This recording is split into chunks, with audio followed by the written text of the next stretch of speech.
سورہ یاسین کی ابتدا میں اللہ کے نبی صلی اللہ علیہ وسلم کی نبوت کو اللہ تعالیٰ نے ثابت کیا ہے کہ انک لمن المرسلین، کہ یقیناً آپ رسولوں میں سے ہے، اور آپ صلی اللہ علیہ وسلم کو جو آپ اللہ تعالیٰ نے مبعوث فرمایا ہے اور جس جگہ مبعوث فرمایا ہے اس کا بھی حکم دیا کہ آپ، اور یہ اس بات کی وضاحت کی کہ اللہ کے نبی صلی اللہ علیہ وسلم کی بعثت کیوں ہوئی ہے، لتنذر قوما ما انذر آباؤہم فہم غافلون، کہ تاکہ آپ ایسی قوم کو اللہ کے عذاب سے ڈرا دیں جن کے آباء و اجداد کو نہیں ڈرایا گیا تھا۔ اس سے مراد مکہ المکرمہ کے مشرکین ہیں، مکہ المکرمہ اور ارد گرد کے جو لوگ تھے وہ ہیں۔ کیوں؟ کیونکہ آپ صلی اللہ علیہ وسلم سے پہلے بنی اسماعیل میں، اس مکہ المکرمہ میں خصوصاً اور بنی اسماعیل میں اور کوئی نبی نہیں آیا تھا، یعنی حضرت اسماعیل تھے، حضرت اسماعیل کے بعد اور کوئی نبی نہیں آیا، ڈائریکٹ محمد صلی اللہ علیہ وسلم اخیر میں آئے۔ نبوت کا سلسلہ بنی اسرائیل میں جاری رہا، لیکن حضرت ابراہیم کے جو بیٹے تھے حضرت اسماعیل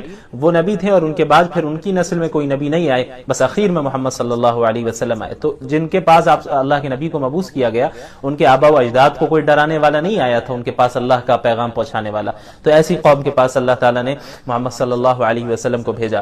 اس کے بعد آیت نمبر 13 سے 3 رسولوں کا ذکر ہے۔ وَضْرِبْ لَهُمْ مَثَلًا أَصْحَابَ الْقَرْيَةِ إِذْ جَاءَهَا الْمُرْسَلُونَ، ایک علاقہ تھا جہاں اللہ تعالیٰ نے 2 رسولوں کو ایک ساتھ بھیجا اس قوم کے پاس، اس بستی کے پاس، کہ اللہ کی آیتوں کی تبلیغ کرے، انہیں ایمان والوں کو خوشخبری سنائے، انکار کرنے والوں کو اللہ کے عذاب سے ڈرائے۔ تو ان کی قوم نے دونوں رسولوں کو جھٹلا دیا۔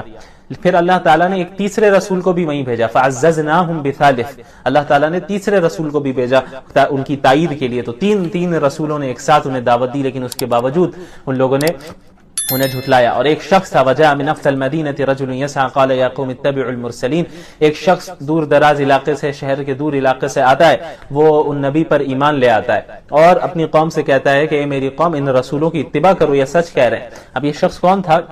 بعض روایات سے پتہ چلتا ہے کہ ان کا نام حبیب بن اسماعیل تھا، یہ بڑھئی کا کام کیا کرتے تھے۔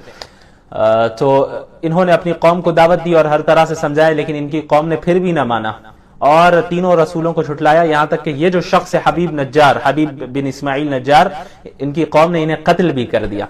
تو اللہ تعالیٰ نے پھر ان کے انتقال کے بعد جو ان کو شہید کر دیا گیا، اس کے بعد جو معاملہ ہے اس کا ذکر فرمایا، قیل ادخل الجنہ، ان سے کہا گیا حبیب نجار سے کہ اب آپ جنت میں داخل ہوں، یعنی جنت کی نعمتوں میں رہیں۔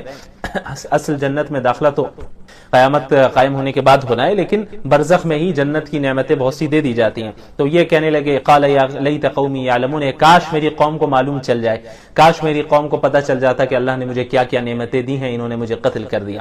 تو اللہ تعالیٰ نے پھر ان کی قوم کے ساتھ یہ معاملہ فرمایا، آیت نمبر 28، کہ انہیں ہلاک کر دیا۔ اور ہلاک کرنے کے لیے اللہ کو کوئی آسمان سے کوئی بہت زیادہ فوج اتارنی نہیں پڑی، اللہ نہیں اتارنے والے تھے کوئی فوج آسمان سے انہیں ختم کرنے کے لیے۔ اللہ نے فرمایا وما انزلنا علی قومہ من جند من بعدہ من جند من السماء، ہم نے انہیں ہلاک کرنے کے لیے آسمان سے کوئی فوج نہیں اتاری۔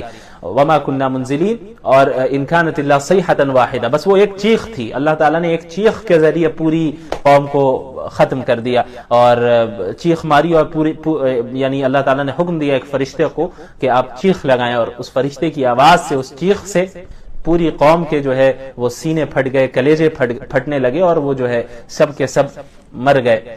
تو اللہ تعالیٰ نے اس طرح صرف ایک چیخ کے ہی ذریعے پوری قوم کو ختم کر دیا، برباد کر دیا۔ تو اللہ تعالیٰ کے ساتھ مقابلہ کرنا اور اللہ سے یہ سمجھنا کہ ہم اللہ سے مقابلہ کریں گے اور غالب آ جائیں گے، یہ حماقت ہے، یہ بے وقوفی ہے۔ اللہ کا مقابلہ کون کر سکتا ہے؟ تو جو اللہ کی اطاعت کرے گا وہی کامیاب ہونے والا ہے۔ اس کے بعد آیت نمبر 65 میں اللہ تعالیٰ نے یہ بتایا، الیوم نختم علی افواہہم وتکلمنا ایدیہم وتشہد ارجلہم بما کانوا یکسبون، جو گنہگار ہوں گے، جو کفار ہوں گے، اللہ تعالیٰ ان کی زبان پر، ان کے منہ پر مہر لگا دے گا، اور ان کے اعضاء گواہی دیں گے۔ زبان سے تو ہو سکتا ہے وہ جھوٹ بولیں گے، بعض یہ بھی جھوٹ کہیں گے کہ بھئی وما کننا مشرکین، ہم تو شرک نہیں کیا کرتے تھے، لیکن اللہ ان کے منہ پر ان کی زبان پر مہر لگا دے گا، اور ان کے جو اعضاء ہوں گے، باڈی پارٹس ہوں گے، ہاتھ ہے، پیر ہے، یہ پارٹس گواہی دیں گے کہ بھئی یہ گناہ کیا کرتے تھے۔ پھر آیت نمبر 69 میں مشرکین کی تردید کی گئی ہے کہ مشرکین آپ صلی اللہ علیہ وسلم کے متعلق یہ بھی کہا کرتے تھے کہ علیاذ باللہ یہ شعر و شاعری کرتے ہیں۔ تو اللہ نے فرمایا وما علمناہ الشعر وما ينبغي له، ہم نے محمد صلی اللہ علیہ وسلم کو شعر و شاعری کی تعلیم نہیں دی، اور ان کی یہ شان کے لائق بھی نہیں ہے کہ وہ شعر و شاعری کرے، بلکہ یہ تو ان هو الا ذکر و قرآن مبین، یہ تو نہایت واضح نصیحت اور کھلا ہوا قرآن کریم ہے۔ اس کے بعد آیت نمبر 77 میں اللہ نے اپنے انسان کی تخلیق کی طرف اور اس کی جو ابتدائی تخلیق کا مرحلہ ہے اس کی طرف غور کرنے کا حکم دیا. وَلَمْ يَرَ الْإِنسَانُ أَنَّا خَلَقْنَاهُ مِن نُطْفَةٍ فَإِذَا هُوَ خَصِيمٌ مُبِينٌ. مکہ مکرمہ میں ایک شخص تھا، مشرک شخص تھا، عاص بن وائل کے نام سے. وہ ایک مرتبہ آپ صلی اللہ علیہ وسلم کے پاس آتا ہے اور بوسیدہ ہڈی لے کر آتا ہے، اور اس بوسیدہ ہڈی کو وہ بالکل ریزہ ریزہ کر دیتا ہے اور کہتا ہے مذاق اڑاتے ہوئے کہ اللہ اس کو بھی دوبارہ ٹھیک کر دے گا، اللہ اسے بھی دوبارہ زندہ کر دے گا. تو اللہ نے فرمایا کہ ایک ایسا شخص ہے اپنی تخلیق پر غور کرے، اپنی کریشن پہ غور کرے. ایک پانی کے ایک نطفے سے اللہ تعالیٰ نے اسے بنایا، اس کی حیثیت کیا تھی. اور آج جب جو ہے یہ اللہ نے اسے طاقت دے دی، اب انسان کا ڈھانچہ، اس کے جسم تیار ہے اور وہ اس کے اندر قوت ہے، بات کر سکتا ہے، چل سکتا ہے، پھر سکتا ہے. تو اللہ ہی سے لڑ رہا ہے. وہ جو اللہ ایک نطفے سے پورے انسان کو بنانے پر قادر ہے، وہی اللہ اس انسان کے مرنے اور گلنے کے بعد دوبارہ زندہ کرنے پر کیا اسے قادر نہیں ہے؟ بالکل قادر ہے. کہ یہ جو شخص ہے حبیب بن اسماعیل نجار، ان کی قوم نے انہیں قتل بھی کر دیا. تو اللہ تعالیٰ نے پھر ان کے انتقال کے بعد جو ان کو شہید کر دیا گیا، اس کے بعد جو معاملہ ہے اس کا ذکر فرمایا قیل ادخل الجنہ. ان سے کہا گیا حبیب نجار سے کہ اب آپ جنت میں داخل ہوں، یعنی جنت کی نعمتوں میں رہیں. اصل جنت میں داخلہ تو قیامت قائم ہونے کے بعد ہونا ہے، لیکن برزخ میں ہی جنت کی نعمتیں بہت سی دے دی جاتی ہیں. تو یہ کہنے لگے قال یا لیت قومی یعلمون، کاش میری قوم کو معلوم چل جائے، کاش میری قوم کو پتہ چل جاتا کہ اللہ نے مجھے کیا کیا نعمتیں دی ہیں، انہوں نے مجھے قتل کر دیا. تو اللہ تعالیٰ نے پھر ان کی قوم کے ساتھ یہ معاملہ فرمایا آیت نمبر 28 کہ انہیں ہلاک کر دیا. اور ہلاک کرنے کے لیے اللہ کو کوئی آسمان سے کوئی بہت زیادہ فوج اتارنی نہیں پڑی، اللہ نہیں اتارنے والے تھے کوئی فوج آسمان سے انہیں ختم کرنے کے لیے. اللہ نے فرمایا وَمَا أَنزَلْنَا عَلَىٰ قَوْمِهِ مِن بَعْدِهِ مِن جُندٍ مِّنَ السَّمَاءِ، ہم نے انہیں ہلاک کرنے کے لیے آسمان سے کوئی فوج نہیں اتاری.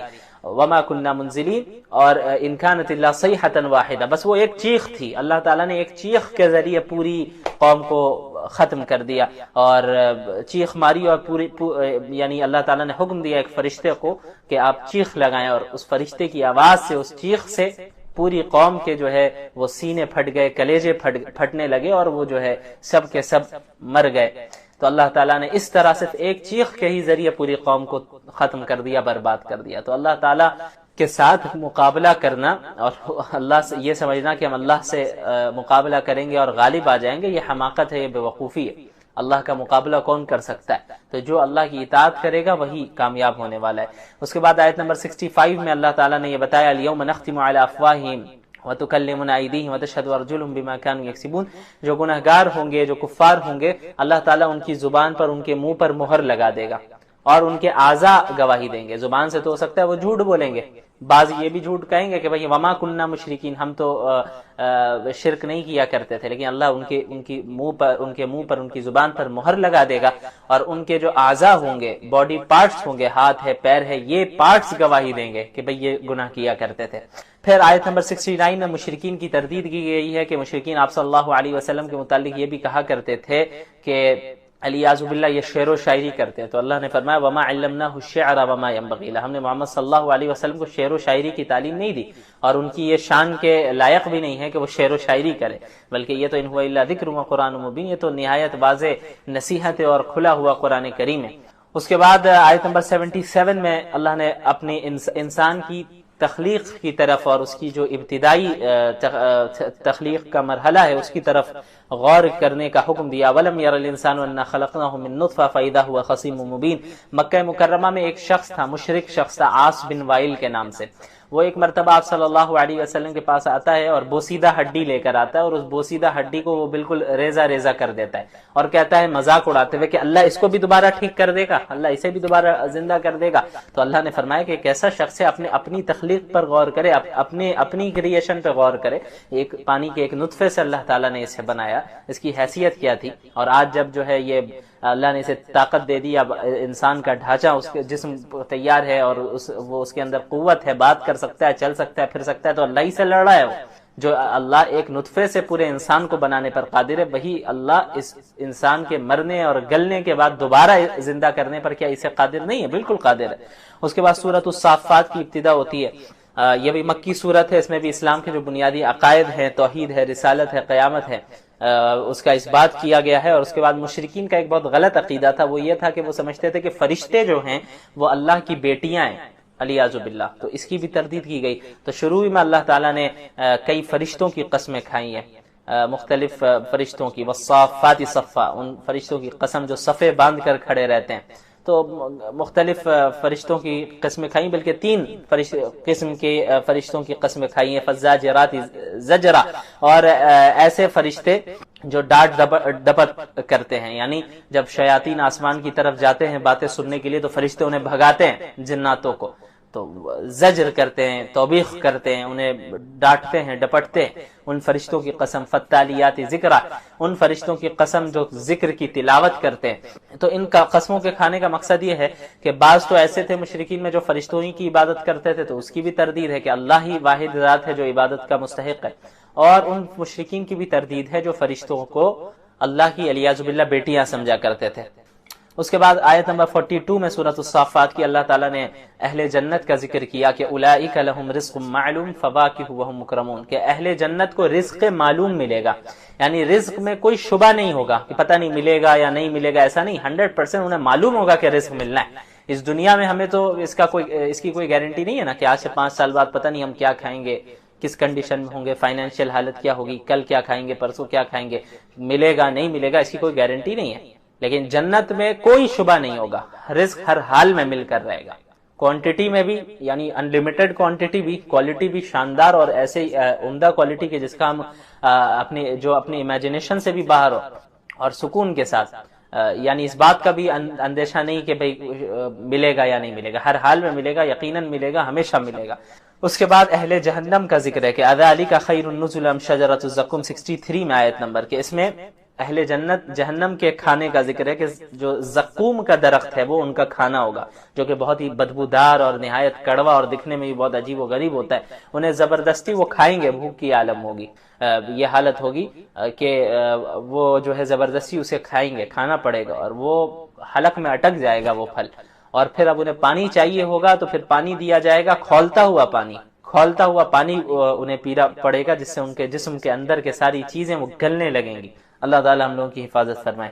اس کے بعد آیت نمبر 75 سے مختلف انبیاء علیہ السلام کا ذکر شروع ہو رہا ہے، حضرت نوح، حضرت ابراہیم، حضرت موسیٰ، حضرت ہارون، حضرت لوط، حضرت یونس علیہ السلام کے واقعات بتائے گئے۔ حضرت نوح علیہ السلام نے 950 سال تک دعوت دی، لوگوں نے نہیں مانا، انہوں نے دعا کی تو اللہ نے ان کی دعا کو قبول فرمایا اور حکم دیا کہ کشتی بنائے اور کشتی میں آپ اور مومنین سوار ہو جائیں۔ اللہ نے باقی قوم کو، کفار کو ہلاک کیا۔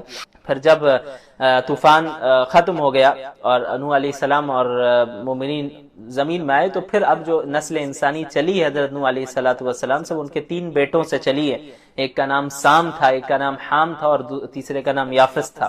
اس کے بعد آیت نمبر 83 سے حضرت ابراہیم کا ذکر ہے، وَإِنَّ مِن شِيعَتِهِ لَإِبْرَاهِيمَ، کہ حضرت ابراہیم بھی حضرت نوح کے گروہ میں سے ہی تھے، ان کی جماعت میں سے ہی تھے۔ کیا مطلب؟ انبیاء کی جماعت میں سے تھے، اور عقائد دونوں کے سیم تھے، دونوں توحید کے قائل تھے، اللہ کے نبی تھے۔ تو انہوں نے بھی اپنی قوم کو سمجھایا کہ بھئی ایسی چیز کی کیوں عبادت کرتے ہو جو تمہیں دیکھ نہیں سکتی اور تمہیں سن نہیں سکتی، تمہاری مدد نہیں کر سکتی، تمہیں کوئی نقصان نہیں پہنچا سکتی، ایسی چیز کی عبادت نہیں کرو۔ پھر جو بھی واقعہ ہے 17ویں پارے میں جو گزرا کہ کس طرح انہوں نے بتوں کو ہلاک کر کے یہ ثابت کیا، بتایا کہ بھئی جو خود کی مدد نہیں کر سکتا تم اس کی عبادت کیسے کرتے ہو۔ پھر اللہ تعالیٰ نے حضرت ابراہیم علیہ السلام کو بہت سی آزمائشوں سے گزارا، اور ہر آزمائش میں وہ مکمل اترے۔ یہیں ایک اور آزمائش کا ذکر آیت نمبر 102 میں، فلما بلغ معه السعی، حضرت ابراہیم علیہ السلام کی دعا تھی کہ اللہ تعالیٰ انہیں اولاد عطا فرمائے، تو اللہ تعالیٰ نے حضرت اسماعیل علیہ السلام سے جو انہیں نوازا، اور جب حضرت اسماعیل اتنے بڑے ہو گئے کہ اب چل پھر رہے تھے حضرت ابراہیم کے ساتھ، تو اس وقت حضرت ابراہیم کو خواب کے ذریعے اللہ تعالیٰ نے حکم دیا کہ آپ حضرت اسماعیل کو ذبح کریں۔ خواب میں انہوں نے دیکھا کہ حضرت اسماعیل کو ذبح کر رہے ہیں۔ اچھا، یہ یاد رکھیے گا کہ انبیاء علیہ السلام کے جو خواب ہوتے ہیں وہ بھی وحی ہوتے ہیں، عام انسانوں کے خواب کی طرح انبیاء کے خواب نہیں ہوتے۔ یعنی ایک عام انسان جو خواب دیکھتا ہے اس کی کئی مختلف چیزیں ہو سکتی ہیں، یعنی اللہ کی طرف سے بھی وہ خواب ہو سکتا ہے، شیطان کی طرف سے بھی وہ خواب ہو سکتا ہے، اور جو انسان دن بھر سوچتا رہتا ہے اس کے نتیجے میں بھی خواب وہ دیکھ سکتا ہے۔ لیکن انبیاء کے جو خواب ہوتے ہیں وہ 100% وحی ہوتے ہیں، ان میں کوئی شبہ یا کسی دوسری چیز کا شائبہ نہیں ہوتا۔ ایسا نہیں ہو سکتا کہ انبیاء کو علیاذ باللہ شیطان نے خواب دکھایا، یا جو وہ خود سوچ رہے ہیں انہوں نے بس ایسے ہی دیکھ لیا جس خواب کا کوئی مطلب نہیں۔ انبیاء علیہ السلام کے جتنے خواب ہوتے ہیں وہ وحی ہوتے ہیں، اللہ کی طرف سے ہوتے ہیں۔ تو حضرت ابراہیم نے جب دیکھا کہ بھئی حضرت اسماعیل کو وہ ذبح کر رہے ہیں تو وہ سمجھ گیا کہ اللہ رب العالمین اس طرف اشارہ فرما رہے، تو حضرت اسماعیل سے اپنے بیٹے سے انہوں نے پوچھا کہ میں ایسا دیکھ رہا ہوں. تو حضرت اسماعیل بھی آپ یقیناً حضرت ابراہیم کے بیٹے تھے. تو انہوں نے کیا کہا کہ یا ابت افعل ما تؤمر، کہ میرے والد آپ کو جو حکم دیا جا رہا ہے آپ وہ کر لیں، میں صبر کروں گا. تو پھر اب آپ اندازہ لگائیں اپنے بیٹے کو ذبح کرنا یہ کوئی معمولی بات نہیں ہے. حضرت ابراہیم علیہ الصلوۃ والسلام حضرت اسماعیل کو لے گئے اور انہوں نے زمین پر لٹایا، اور جو تفصیلی واقعہ ہے پھر ذبح نہیں ہوئے وہ، بلکہ اللہ تعالیٰ نے جنت سے مینڈھا بھیجا اور پھر ان کے حضرت اسماعیل بچ گئے اور مینڈے کو ذبح کیا گیا. تو چونکہ اصل حضرت ابراہیم کا امتحان لینا تھا، انسان کو بیٹے کو ذبح کرانا مقصد نہیں تھا. حضرت ابراہیم کا امتحان لینا تھا کہ اور ان کے امتحان کے ذریعے پوری امت کو اور پوری انسانیت کو پیغام دینا تھا کہ حضرت ابراہیم وہ ہے جنہوں نے ہر آزمائش میں جو ہے کامیابی کے ساتھ وہ ڈٹے رہے اور تمام آزمائش میں وہ پورے اترے. اللہ کے لیے انہوں نے سب کچھ قربان کرنے کے لیے وہ تیار ہو. بہرحال اس کے بعد آیت نمبر 139 سے حضرت یونس کا ذکر علیہ السلام. حضرت یونس کے متعلق بتایا تھا انہوں نے اپنی قوم کو دعوت دی، ان کی قوم نے انکار کیا تو انہوں نے اپنی قوم سے کہا کہ 3 دن کے بعد عذاب آنے والا ہے. تو جس دن عذاب آنے والا تھا اس سے 1 رات پہلے ہی حضرت یونس اللہ کے حکم آنے سے پہلے ہی اپنی بستی سے نکل گئے. تو اللہ تعالیٰ نے عتاب نازل کیا اور حضرت یونس علیہ السلام سمندر میں گئے اور پھر وہاں پر ایک مچھلی کے پیٹ میں رہے. پھر تسبیح انہوں نے اس کا تسبیح جاری رکھی اور اللہ تعالیٰ نے پھر ان کی حفاظت فرمائی. اس کے بعد آیت 149 میں ہے فاستفتہم لربک البنات ولہم البنون. دیکھیں مشرکین جو ہے نا فرشتوں کے متعلق کیا کہتے تھے کہ اللہ کی بیٹیاں علیاذ باللہ، لیکن ان کے گھر میں جب کوئی خود بیٹی پیدا ہو جاتی تو منہ چھپائے پھرتے، ان بیٹیوں کو زندہ دفنا دیتے تھے. یعنی خود کے یہاں بیٹی پیدا ہونے کو عار اور ذلت محسوس کرتے تھے علیاذ باللہ. تو اللہ نے فرمایا کہ ایک طرف تو تم بیٹیوں کو عار اور ذلت سمجھتے ہو کہ تمہارے یہاں اگر کوئی بیٹی پیدا ہو جائے اسے تم عار اور ذلت سمجھتے ہو، اور پھر فرشتوں کو بیٹیاں ہی بنا کے اللہ کی طرف منسوب کر رہے ہو. یعنی جو تم نے اپنے لیے پسند نہیں کیا اس چیز کو اللہ کی طرف کیسے منسوب کر سکتے ہو؟ یعنی حقیقت میں تو جینڈر کے اعتبار سے بیٹے اور بیٹی میں فرق نہیں ہے، بلکہ بیٹیوں کے تو پیدا ہونے کے بہت سے فضائل ہیں. لیکن اگر تم اسے برا سمجھتے ہو یہ تو غلط ہے اپنی جگہ پہ، لیکن اس پر یہ جو دوسرا جرم تم نے کیا کہ جو چیز تم نے اپنے لیے غلط سمجھا ہے جس چیز کو، اسی کو اللہ کی طرف منسوب کر دیا کہ فرشتے اللہ کی بیٹیاں ہیں علیاذ باللہ. تو اللہ تو اس چیز سے پاک ہے کہ تم جو کچھ بھی اللہ کے متعلق کہہ رہے ہو. جیسا کہ آخر میں اللہ نے فرمایا 180 181 182 میں سبحان ربک رب العزت عما یصفون وسلام علی المرسلین والحمد للہ رب العالمین، کہ اللہ رب العالمین جو آپ کا رب ہے، عزت والا رب ہے، وہ ان تمام برائیوں سے عیبوں سے پاک ہے جو وہ اللہ کی طرف منسوب کر رہے ہیں. اللہ کو کسی اولاد کی ضرورت نہیں، والدین کی ضرورت نہیں، بیویوں کی ضرورت نہیں، کسی کی ضرورت نہیں. اللہ کسی بھی مخلوق کا یا کسی اور کا جو ہے اللہ تعالیٰ جو ہے وہ پابند نہیں ہے، محتاج نہیں ہے. وسلام علی المرسلین، اور تمام رسولوں پر سلامتی ہو. والحمد للہ رب العالمین، اور تمام تعریفیں اللہ رب العالمین کے لیے. اس کے بعد سورہ صاد کی ابتدا ہوتی ہے. آیت نمبر 5 میں دیکھیں اجعل الآلہۃ الہا واحدا ان ھذا لشیء عجاب. جناب ابو طالب نبی کریم صلی اللہ علیہ وسلم کو سپورٹ کرتے آ رہے تھے، رشتہ داری کا حق ادا کرتے آئے. مشرکین مکہ ان کے پاس پہنچے، انہوں نے کہا کہ آپ محمد کو روکیں کہ وہ ہمارے بتوں کے خلاف نہ کہیں، برا بھلا نہ کہیں. اگر وہ برا بھلا کرنے سے جو ہے رک جاتے ہیں تو پھر جو ہے ٹھیک ہے ہم ان کے ساتھ معاہدہ کریں گے، صلح کر لیں گے، ہم انہیں تسلیم کریں گے، لیکن اگر یہ نہیں باز آتے تو ہم سخت مقابلہ کریں گے. تو جناب ابو طالب نے اللہ کے نبی صلی اللہ علیہ وسلم کے پاس اس بات کو پہنچایا تو انہوں نے یہ کہا کہ میں تو ان کے سامنے ایک ایسی بات پیش کر رہا ہوں کہ اگر انہوں نے اس بات کو قبول کر لیا تو عرب و عجم ان کے سامنے جھک جائیں گے. وہ بات کیا ہے؟ وہ توحید کی بات ہے کہ ایک اللہ کی عبادت کرو. تو وہ سب کہنے لگے کہ اجعل الآلہۃ الہا واحدا، کہ تمام خداؤں کو چھوڑ کر یہ ایک خدا بنا رہا ہے، یعنی تمام خداؤں کو ایک خدا بنا دے رہا ہے. یہ تو بڑی عجیب بات ہے، یہ تو بڑے تعجب کی چیز ہے. تو اللہ نے ان کا ذکر کیا کہ ان کے لیے کتنے بڑے تعجب کی یہ بات تھی کہ بھئی وہ جو کئی خداؤں اور کئی بتوں کی عبادت کرتے تھے اس کو چھوڑ کر ایک اللہ کی عبادت کرنا انہیں عجیب نظر آ رہا تھا. بہرحال سورہ حضرت داؤد حضرت سلیمان علیہ السلام کا ذکر ہے. وَوَهَبْنَا لِدَاوُودَ سُلَيْمَانَ آیت 30-31. یہ ہم نے داؤد علیہ السلام کو سلیمان دیا، بیٹے تھے وہ. نعم العبد انہ اواب. حضرت سلیمان کا ذکر ہے علیہ السلام کہ ایک مرتبہ انہوں نے جو ہے ان کے پاس جنگ اور جہاد کے لیے بہت سارے عمدہ قسم کے گھوڑے رکھے ہوئے تھے. تو ایک مرتبہ حضرت سلیمان علیہ السلام گھوڑوں کا معائنہ کر رہے تھے کہ اسی میں مشغول ہو کر عصر کی نماز ان کی چھوٹ گئی. تو انہیں بڑا افسوس ہوا اور پھر اس کے بعد انہوں نے تمام گھوڑوں کو اللہ کے راستے میں قربان کر دیا. اس کے بعد آیت نمبر 41 میں حضرت ایوب کا ذکر ہے. وَذْكُرْ عَبْدَنَا أَيُّوبَ إِذْ نَادَىٰ رَبَّهُ أَنِّي مَسَّنِيَ الشَّيْطَانُ بِنُصْبٍ وَعَذَابٍ. حضرت ایوب کو ایک بہت ہی زبردست زبردست بیماری لاحق ہوئی تھی اور بہت آزمائش میں مبتلا تھے. یہ ان کا سارا ساز و سامان گھر بار سب کچھ ختم ہو چکا تھا, اب بیماری میں مبتلا تھے اور ان کی یہاں ان کی شفا کا بیان ہو رہا ہے. حضرت ایوب علیہ الصلوۃ والسلام نے یہ اللہ سے دعا کرتے رہے, صبر سے کام لیتے رہے. پھر اللہ تعالیٰ نے انہیں حکم دیا کہ آپ زمین پر اپنا پاؤں مارے, وہاں سے چشمہ نکلے گا. تو وہاں سے چشمہ جاری ہوا پانی کا. تو اللہ تعالیٰ نے حکم دیا کہ اسی پانی کو پئیں اور اس سے جو ہے آپ نہائیں بھی, انشاءاللہ جو ہے اس سے یقیناً آپ کو صحت ملے گی. تو اللہ تعالیٰ کے حکم سے وہ بیماری کی حالت سے ٹھیک ہو گئے, یعنی انہیں صحت مل گئی.